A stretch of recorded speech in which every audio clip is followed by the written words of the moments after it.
kayong mag-alala mga Pilipino. Margas World, ang mahalaga sa mga nag-aakusa kay BP Sara ay mabalota sila sa mainstream media as if naman ay may talab pa ang media ngayon. Opo, tignan nyo po, araw-araw interview kay Trillanes na hindi manalong mayor, di ba? Araw-araw po yan. Ngayon po, araw-araw laman si Magno, si De Lima, si Vince Dizon. Wala na pong epekto yan. Baka nag-iibigan. Si Magno at ang adik na pare. Hindi naman siguro. Boss, kaya wala si Vice Ganda kasi nakita niya konti lang kung marami pupunta yun. Yan. Kung marami pupunta yun. Hindi. Alam naman natin na ang bata ni Martin din, di ba? Supporter ni Martin yan si ano eh. Si Vice Ganda eh. Part din kasi sila sa mga nagnanakaw. Tatay Badong, kumusta na si Salamat Kaayo, Mr. Chair? Mr. Chair Kaayo. Okay naman siya ron. Boss, sino ang mag-judge kung guilty ang ICC? Eh di ba individual agency sila and kung sino lang ang nasasakop nila ang pwede magkaso? Wala naman silang ganong kaso. Si Tatay Digong lang yung kaso nila. Ang dami-dami nilang judge dun eh. 8 lang naman yung nireklamo ni ano nung 8 lang po yung nasentensya ng Russia. 8 lang po. Marami pong judge yan eh. Kung isa man doon yung tao ni... Eto po, iba po yung inaangal nung judge ni Tatay Digong. Yung inaangal po ng judge ni Tatay Digong, yun pong sanction. Talagang naapektuhan daw po sila. Mga bulag sila sa katotohanan, Sir Buds. Ni wala man lang nakitang accomplishment. Correct. Kaya yung pagbabawas ng budget ng DPWH,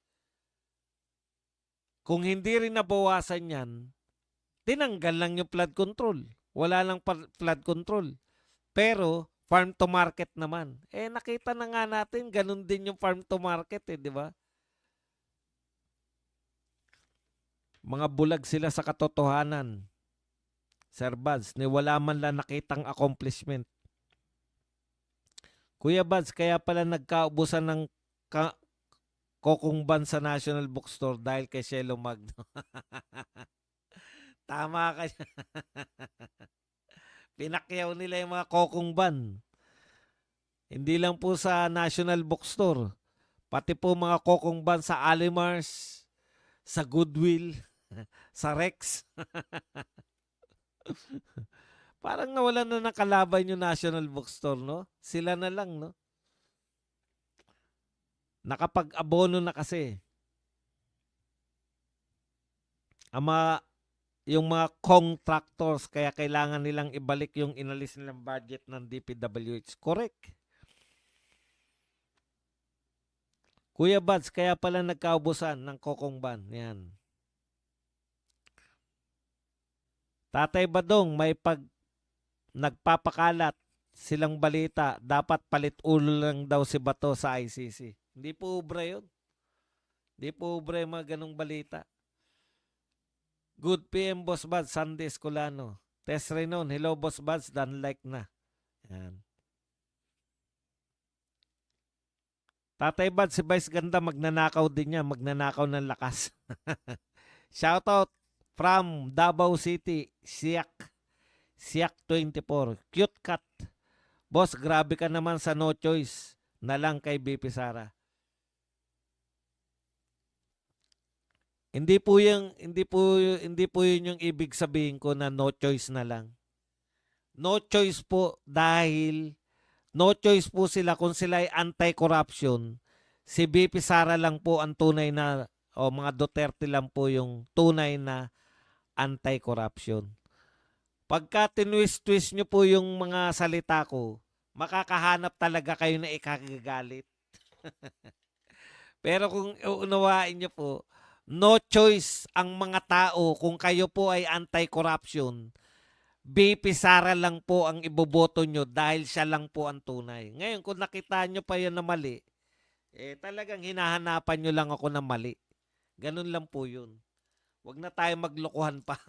Kasi, di ba? Wala nga silang choice kung gusto nila ng anti-corruption na leader. Dahil yung iba nagpapanggap lang pero sa totoo hindi naman po sila anti-corruption. O no choice ka kundi si BP Sara. Dahil lahat sila pro-corruption. Nagpapanggap lang na anti-corruption. Tax na naman ng taong pinambili ng papel at pangsampa ng kaso.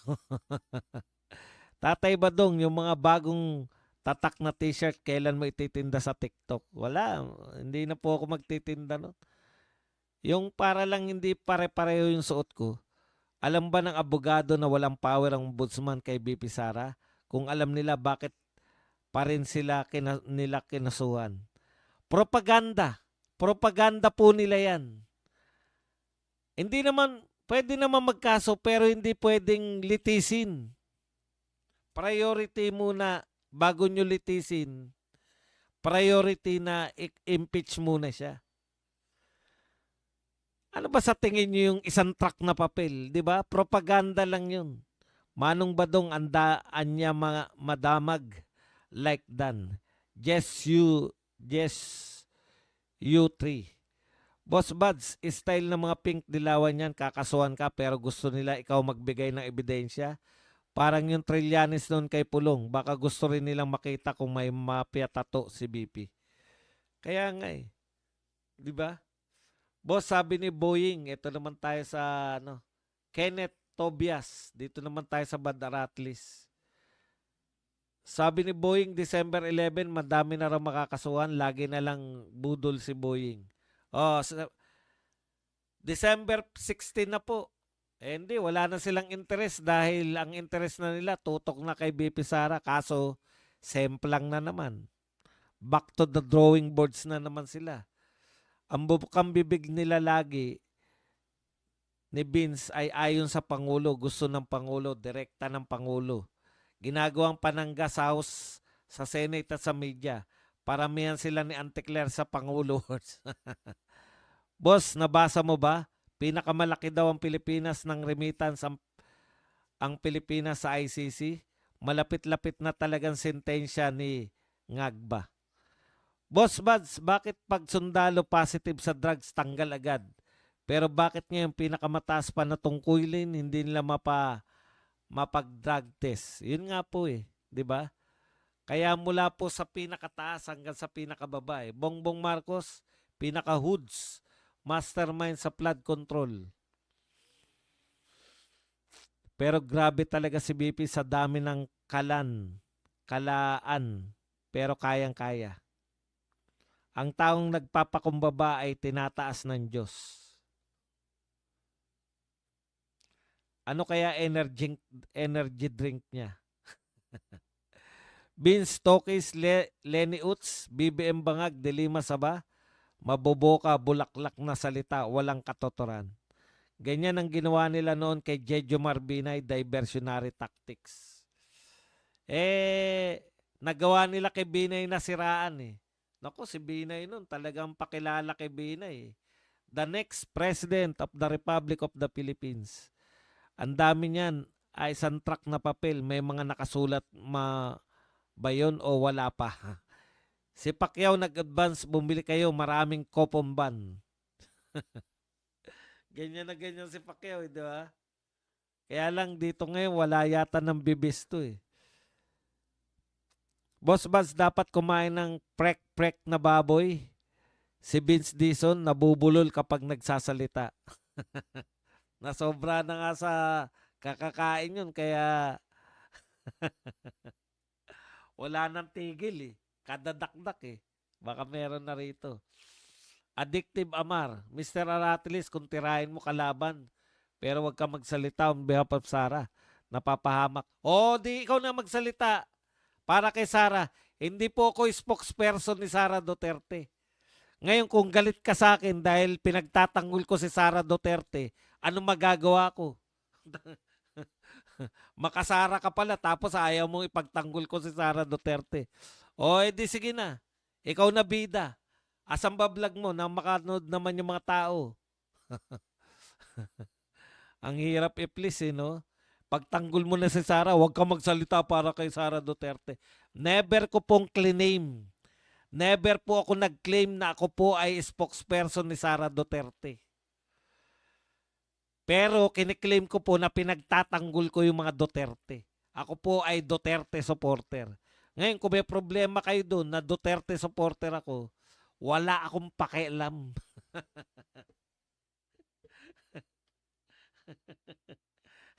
Kami pa ba makikialam sa inyo?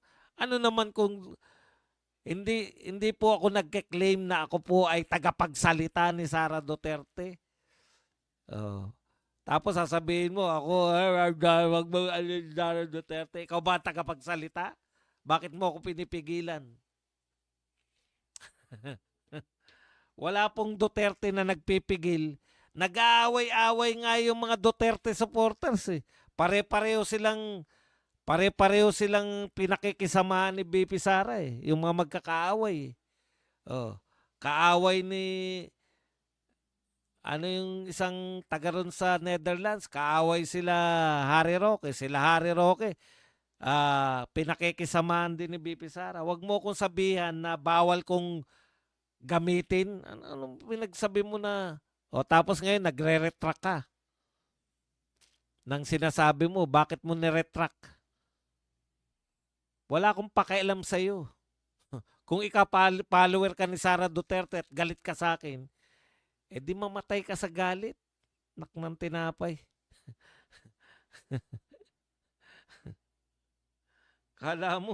Kala mo nag-claim ba ako na tagapagsalita ni BP Sara? Kung masama sa'yo, ipagtanggol ko yung mga Duterte. Pagtanggol mo rin yung gusto mo ipagtanggol. Ganun talaga. Mag-vlog ka rin. Tirahin mo rin kung sinong gusto mong tirahin. Alam mo ba yung kalayaan sa pamamahayag? Ito yung kalayaan sa pamamahayag. Boss, ano po epekto sa kaso ni PRD sa pagka-freeze ng asset ng ICC? Pagka po wala na magastos yung mga judge ng ICC at nag-resign sila at sinabi nila na ayaw ko na mag-ICC dahil wala na magja-judge. Beans where you had been as do you want? Ang payat mo na eh. Boss, ano epekto sa kaso ni PRD yan? Boss Buds, nabobo na si Cielo Magno, kain suka pa. Binabalik niya yung binabato natin eh. Bakit si BP Sara, ang bato natin sa kanya, bakit si BP Sara yung dinidemanda nyo? Ang daming magnanakaw na totoo. Sir Padong, paldong-paldo si Father, sir. Boss Buds, yung Ampatuan Massacre, 50 yata yung napatay doon pero wala akong nakitang ganyang kadaming papel. Nakatulad na nilabas na reklamo kay BP Sara. Epekto, ano lang po yan? Palabas. Ganyan mahilig sila sa palabas. In the service of the Yellow Pink worldwide, ika nga ng ABS-CBN. Pakihanap yung pakinikaba.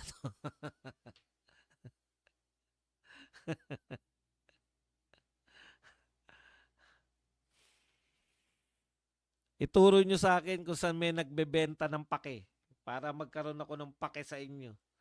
Ako pa pagbabawalan nyo na bawal ko raw gamitin si BP Sara. Niretract niya rin sinabi niya. Beanstalk is dahak at di na nakabigkas ng R. Tatay Badong, lagi daw madilim sa Makati. Sobra ka naman, taga rito ako sa Makati ngayon. Uy. Tatay Badong, utak diktador yan, umaaway sa'yo, nagpapanggap na DDS. Hindi naman siya nagpapanggap. Ayaw niya lang gamitin ko. Malamang hindi nga Duterte yan.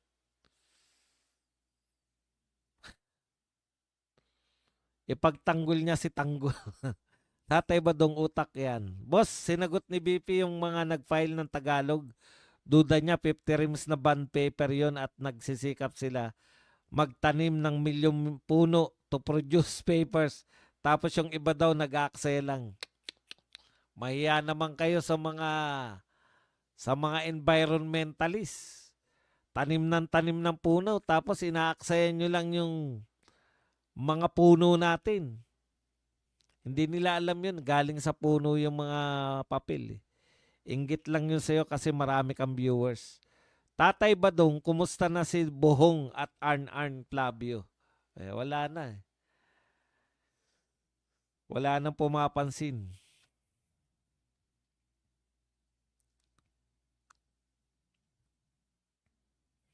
Kuya Bans, kaya pala nagkaubusan ng kokong ban sa National Bookstore dahil kay Shelo Magkano.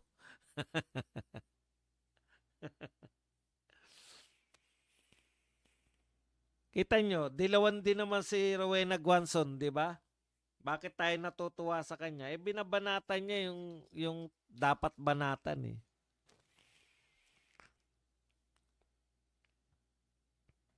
BBM, pinasubo ang opening ng Bukana Bridge, di pa tapos ang Bolton Extension exit. Yan. Sorry na. Boss, paano kaya magsweldo mga judge ng ICC? Nakasobre lang tapos pirma o Gcash. Ay, di ba true ano daw nga? True. Siyempre, bank to bank yan. Kung si Pinocchio mahaba ilong sa pagsisinungaling, si Vince Dizon nababawasan ng boses sa pagsisinungaling. Yan. Totoo ba na binabawi ng Supreme Court pag upo ni Abante? Wala pa po akong balita. Malaking balita po yan. Kung totoo yan, nabalitaan ko na. Boss Buds, solid Duterte, romantic moon, bakit ngayon ka lang? Yan, no? Tapos nabakaso ni General Bantag kasi wala nang balita. Mag-vlog din kayo, wag niyong pakialaman si Cabano. Ano palagay mo kay Bong Revilla? Ano bang palagay kung guilty ba siya o hindi? Wala po. Hindi po ako mahilig maghaka-haka. Parang nakapulburon din si Vince Dizon, bumuga sa may. Ipabasa kaya nila yung santambak na papel kay BBM baka sakaling makatulong. Inubos na yata nila. Wala. Tatay Badong, sana, sabi ni BBM, buo daw support ng OFW sa Pilipinas at gobyerno. Partida pa nga yan eh. Partida pa. Dami ng mga remittance ngayon. Breaking record yung remittance pero bagsak pa rin ang piso. Dilaw si Atty. Guanzon, hindi lang siya kain suka. Paldong kokumban at bam pepper.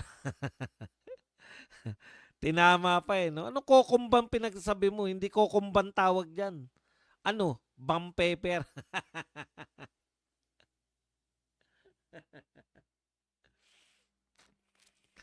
Walang sinong dilawan kumontra kay Guanzon. Hindi kasi kaya nila. Hindi, kinokontra nga, di ba? Ni Loverboy. Hindi ako nagkape. Kaya antok na tayo. Kinokontra nga ni Loverboy Llamas. Boss Bats, ano nangyari sa kaso ni Senator Marcoleta? Ipinipilit nila ang SOSE nasa omnibus election code din naman natin na hindi pwedeng pangalanan ng ayaw magpangalan. Alam niyo po, simple lang po yan eh. Yung kaso-kaso nila hanggang media lang. Sa tingin niyo ba hindi naman kayang sagutin ni Marcoleta yan? Napakasimple. Pinalalaki lang po nila eh. Seryoso boss, ano nakasulat doon sa bond paper sa dami na yun? Ewan ko. Hello, shoutout naman sa dati mong kasama na taga Cebu. Taga Cebu na fan here. Ninja Turtle. Silyamas. Yan. Ruby RJYC daw, hindi pala rubber. Sir Bats, ano pong say mo sa Tay Kami Naman signature campaign para daw mapalaya si PRRD sa ICC? Eh, parang ano yan, parang rally, di ba? Yan po ay pagpapakita ng suporta. Wala naman tayong problema dyan. Hindi ko pinoproblema yung, ewan ko lang po ha, hindi, kanya-kanya, di ba maraming mga ginagawa sila? Ganun lang po ako eh. Ah, hindi po ako yung isang grupo lang ng tamang Duterte. Wala pong ganun eh. Ang nakakatuwa po niyan, maraming grupo ng Duterte, iba-ibang grupo sumusuporta lahat kay Duterte. Doon po ako masaya eh. Tapos lahat po ng grupo na yan, wala po akong kaaway sa kanila. Halimbawa, may grupo, manawagan. Kaya sa mga rally, di ba? O saan ba marami? Dito tayo sa ano, dito tayo kala Eric. O kaya, o dito tayo sa Maisog. Wala po akong problema dyan eh. Kung ano po yung ginagawa. Yung iba kasi masyadong, ah, ah, Duterte po ako, tapos. Kung Duterte kayo, o di okay tayo. Pagka hindi na kay Duterte, hindi na tayo okay. Ganun lang naman sa akin. Ano man nung gawin ninyo, na, kasi syempre iba-ibang pananaw eh. Sa tingin nila, makakatulong yun. Sa tingin ng iba, hindi makakatulong. O di, hayaan mo lang sila. Naisip nila yun eh. Di ba? Hayaan mo sila na nakaisip nun. Gumawa naman kayo ng gusto nyo rin. Mag-rally kayo, konti lang dumalo. O di, ganun talaga. Hindi po ako hindi po ako yung masyadong ah ma makipag-compete yung competition sa mga natutuwa po ako na maraming grupong Duterte at yung mga grupo na to ay may kanya-kanyang palo. Na yun po ang maganda sa atin eh. No, yun po ang maganda sa mga Duterte. Eh nakita niyo naman pumirma nga si BP Inday eh. Parang kung ano po yung pinapakita nila BP Sara, ganun ganun po yung sa akin. 'Di ba magkakaawa yan yung taga sila yung tropa nila Maharlika nila nila Roque tsaka yung mga tropa ron ng doon sa Netherlands. O 'di ba? Yung nag-aaway-away pa sa anong potahe yun, yung pinag-aawayan. Oh. Eh di okay lang, maganda yun pag nag-aaway-away, masaya. Duterte lang dito sa kulto ni Digong, tanggap kayo lahat. Wala tayong problema.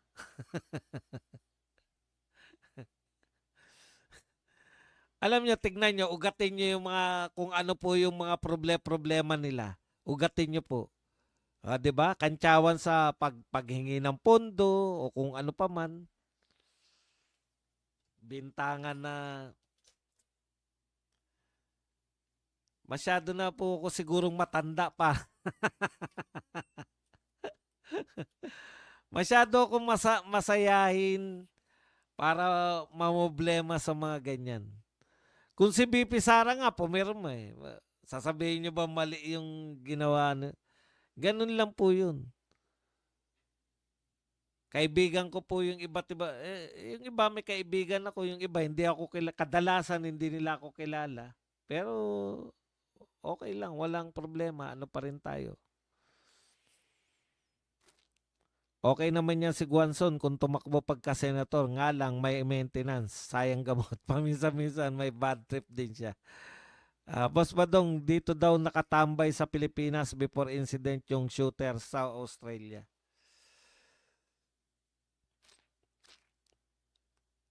Yun nga yung nababalitaan ko diyan na pagbibintangan na kasi anti 'di ba? Anti-Israel. Eh, like po please.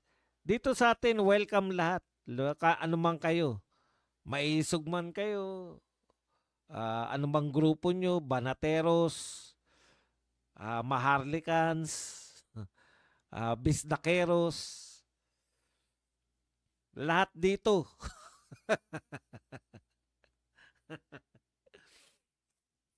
Okay naman yan. Mapagpalang araw, Sir Bats. Boss Bats, parang wasak na si Lolo Vince Dizon. Hindi na siya makasagot ng maayos. Parang lutang na. Nakakaligo pa yon. Boss Bats, total nag-deny na si Madam Chair. Kaayo, Risa. Sana maghanap na lang si Llamas ng dentista para maging GF. Para naman makalibre na siya ng yellowish niyang ipin at pag-ugali. Ganyan din ngipin ko. Yari ako sa inyo. Late still always present. Regina Marigon. Kanya-kanyang away. Lechon adobo humba. Ayan. Dito sa Cebu, solid Duterte. Praying for his interim release. Kasi ang dami pong issue na pwede natin banatan eh. Kaya wala nang time para bumanat ng kapwa vlogger. Alam niyo yun? Ang dami pwedeng banatan na issue. Kaya hindi parang naaksayan po ako na kanya-kanya po kasi style ng pagbablog, di ba?